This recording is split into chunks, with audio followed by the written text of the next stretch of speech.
உம்பர் தரு தேனுமணி கசிவாகி பொன்கடலிற்றேன முத துணர்வோரே. உம்பர் தரு தேனுமணி கசிவாகி பொன்கடலிற்றேன முத துணர்வோரே.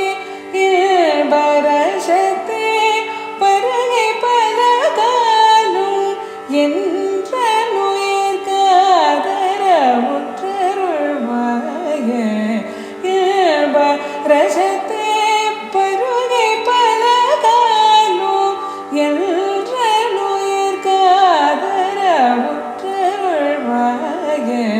தம்பிதனக்காகவனத்தனை போனே தந்தை வளத்தால